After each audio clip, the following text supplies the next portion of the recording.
Hello and welcome back. I'm Nicole, a cottage witch, and today I'm going to run through my plans, which are a bit out of control, for my DIY literature degree, which is very much inspired by Candy at the Great Literary Rabbit Hole. I think she just put up another video today as I'm recording this, I think, that I haven't watched yet, but she's got a few of them now. And she's custom making her own program for the study of literature and focusing on, I think, Victorian and Gothic and a few other things. So I'm approaching this slightly differently because I have different interests, of course. And that's the sort of beauty of this, is you can do whatever you want. There are no rules. You can make your own rules. So one section that I want to explore a bit more is poetry. I've read a bit about poetry and I've read some poets that I really love, and then there are a bunch more that I want to read. So my perennial favorite is The Ode Less Traveled by Stephen Fry, which is a phenomenal book. I've read a few other books about poetry, and I have a couple more. All the Fun's and How You Say a Thing, I think, is going to be quite fun. Oh, this is supposed to say meter. Good. Excellent spelling mistakes already. Perfect. The poets I want to read, so not everybody I've ever read, obviously, is on here because it would take a while. I did just finish Childe Harold's Pilgrimage, which was fun. I've read a lot of John Donne, but not everything, and I've got the complete works now, so that's exciting. Oh yes, I've read Sonnets from the Portuguese, but I might reread it. I think Emily Dickinson is on a different list for a different class. And then there's a focus on British Romantic poetry. I've just finished, ooh, I can add a check mark, because I'm a geek, see, so that's how this works. I've just finished the Cambridge Companion to British Romantic Poetry. They have ones for Wordsworth, Coleridge, Byron, which I have, and Shelley and Keats, which I don't have, so, because they're expensive. So if I ever find them on sale, I'll get them. I have a couple books on sonnets. This Cambridge Companion to the Sonnet, I haven't read. The Penguin Book of the Sonnet I've actually started reading. Haven't finished yet, though. Some Middle Eastern poetry. I've got to add some Arabic poetry to this because this is all Persian at the moment. Persian Iranian. And then in the sort of Department of European Literature, I've got an Irish literature class. For these ones, I did note down a lot of the ones that I have read and some of the ones I haven't, just because I wanted to make sure I wasn't missing anything that I didn't want to miss. Whether it's a classic or whatever, just something I really want to read. So yeah, that's that one. I've got a whole bunch on French literature. So it's divided into, these are books about French literature. I don't have these two Cambridge Companions ones, but I might get them one day. Who knows? If I do, I'll read them. And then this Literature to Learn French is my list of French books. Mostly, I think, originally French, except for one or two, that also have audiobooks, so I can listen to them and read them at the same time. So that's why they're in this section and not the other sections that I'll get to. I've read a couple recently. L'Étranger was really good. This Les Liaisons Dangereuses is also, so far so good. It's weird. It's an epistolary book, which I didn't expect for some reason. And it's good so far. It's strange. It's a strange world, but that's okay. Yeah, I think Perfume is the only one that's not originally in French, but I think that audiobook and translation use the same translation, which doesn't always happen. And then the rest of the French books I want to read at some point in my life, like this is for the rest of my life, this is not the next 2 years because that would be ridiculous, are more or less in chronological order-ish. So there are a couple of plays. I read both of these plays when I was doing my undergrad in stage management, but that was like 25 years ago, so it's been a while, so I've pretty well forgotten them and I want to read them in French anyway. Hugo is one of my goal authors, so I'll read him probably last of most of these because I want to get the most out of it, and my comprehension level is just not good enough at this point to get there. So I will get through some of these other books in my audiobook list first, and then get to some of these other. Dumas I'll probably read sooner, because I feel like his language is a bit easier, and also the books are more fast-paced, which helps. 19th century, 20th century. I do like the theater of the absurd. I read a lot of Ionesco in high school, of all things, because I'm a geek, did I mention, and university. Love him. Beckett is technically Irish, but wrote in French as well as English, so that's there. International literature in French. There's some here. So Meursault Contre Enquête, the Meursault investigation. This is a response to The Stranger by an Algerian author, which I'm reading and is really, really good. I'm really enjoying that so far. I think the language is beautiful. It's a bit funny when you're learning a language to try and evaluate whether it's well written because you're still learning, but I think it is. And also his book that he put out last year won a big French literary prize that I can't remember the name of. I've read Condé before and really enjoyed her, so I have to read Moi Tituba Sorcière. Then I have a section on Russian literature. I've read a lot of Russian literature in my life, as it turns out. So I went through basically Wikipedia to find all the main key Russian authors throughout the last couple hundred years that I really wanted to make sure I didn't miss. So I do have to read Gogol still. I just finished Fathers and Sons. There are a couple other women more recently that I want to read as well. And a couple of these I might reread. I want to reread Lolita because it's been a long time. Same with Crime and Punishment. Those are two of my favorites. And then I've got a couple author study classes. The Brontes, so I just finished last month, 2 months ago, whenever I finished Shirley. No, is that this month? I'm losing all track of time. Basically, I've just finished rereading all of the Brontes novels over the last couple of years. I read them all originally in university, and I'm rereading the Brontes by Julia Barker, which I'm sure I also read in university. James Joyce, I've got to get back to Ulysses at some point, but that's probably not going to happen till December. It'll be a winter project, I think. I've got too many other things going on before that. Finnegan's Wake I'll get to someday. Cambridge Companions have 2 books, one about James Joyce generally and one about Ulysses specifically. And then Virginia Woolf. There's only one of her novels I haven't read. I'm not sure if I will. I probably will at some point, but it's not one of her experimental ones, which are my favorites, so I don't know. I'll definitely reread The Waves and To the Lighthouse, and probably Orlando at some point. Ooh, I started reading, I've just finished this too, Genius Inc., which was also very good, and I'll probably get the Cambridge Companion for her, because I'm a fan. And then for the Middle Eastern and North African literature department, I've divided it up kind of based on regions, except Egypt gets its own because there's so much.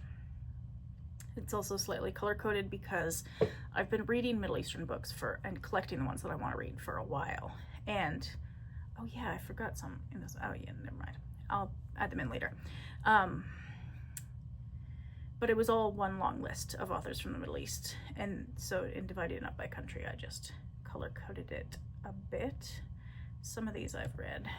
This one I've read. Asuyef I've read, but I do want to reread Asuyef. I really like her. Sunset Oasis, I have that one. Mana El-Tahawi, I've read her. I like her. Nawal El-Saadawi, I like. I've got to read more of her books. So this is sort of rough in terms of format. I've got to go through and organize it a bit more and decide what I want to read first. Then the rest of North Africa, I read Blood Feast this year. That was really good. I enjoyed that a lot. Yasmina Khadra was not my favorite. Hisham Matar was interesting, but I haven't read his newest book. Giselle Halimi I really liked. I've got to read more of her books. Sarah Sheikh I included in here because she's from Western Sahara, which is a disputed territory that Morocco says it owns. Western Saharis say otherwise. And some of them live in refugee camps in Algeria. So it's a bit complicated, but it was a really informative book that was just, it's a good read. I like that one. And then some other books. I have a bunch by Tahar Ben-Jelloun, some of them in French, some of them in English. Some with a lot of North Africa, some of the books are easier to find in French because they were the colonizers of that particular area. And also this is why I'm learning Arabic, because since about the Second World War, more and more people started writing in Arabic instead of the language of the more recent colonizers, which is understandable, but they're not always translated into English or French, so I'm working on it. I'll get there eventually, someday. And then Levantine literature, which is Lebanon, Syria, Jordan, Palestine, and Israel. So these, I've read these this year, Forest of Noise and Maureen's and Janine. I do want to get to the story of Zahra. I'm really curious what I'll think of Hanan al-Sheikh now that I've read more literature from the area. She was one of the first authors from the Middle East I read, and I was just totally ignorant of the culture, the history, everything. So there was a lot I feel like I missed. So I've got to reread her. Who else? Yeah, I did like Rabia al-Madain's Unnecessary Woman. That was a highlight of this year. I can't remember if I've read this book, Woman in the Crossfire. I don't think I have, but I do have it. Mesopotamian literature, which is Iraq, Kuwait, that sort of area. I haven't read a lot from Iraq, which is surprising. I've read a little bit of, I've got to put some of the Sumerian literature on here because I have read an Akkadian, because I read Gilgamesh and some of the, you know, like properly ancient stories. I'm gonna add those to the list. Apparently also there's a new Sumerian myth that's just been translated from the ancient, I don't know if it's Akkadian or Sumerian. It's in cuneiform.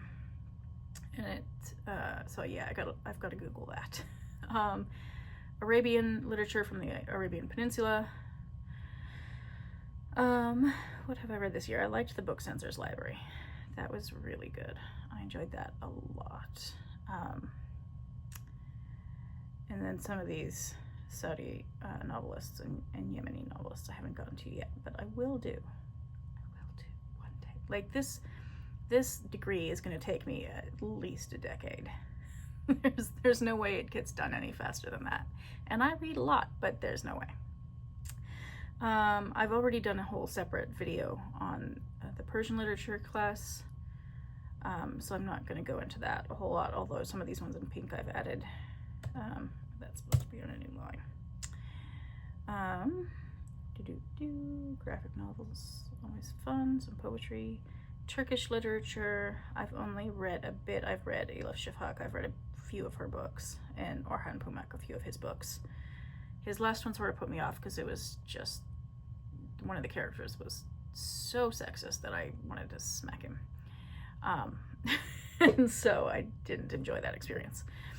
I do want to read Mehmed Mayhak and Bliss because those are like modern Turkish classics. So I do really want to get to those.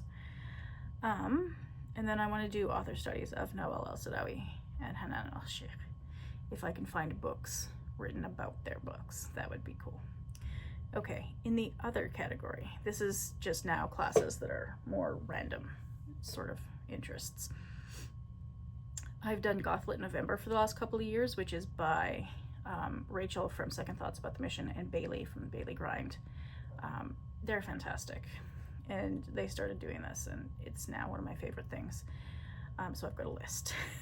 It's not short. This is the nonfiction, Res Gothic or Indigenous Gothic, Canadian Gothic, Latin American Gothic, American Gothic, British Gothic, and then other, I don't know where this all fits in, sort of eco-Gothic, I guess you could say. A lot of it, except for this one French story, is apparently Gothic, so I've got to read that this year.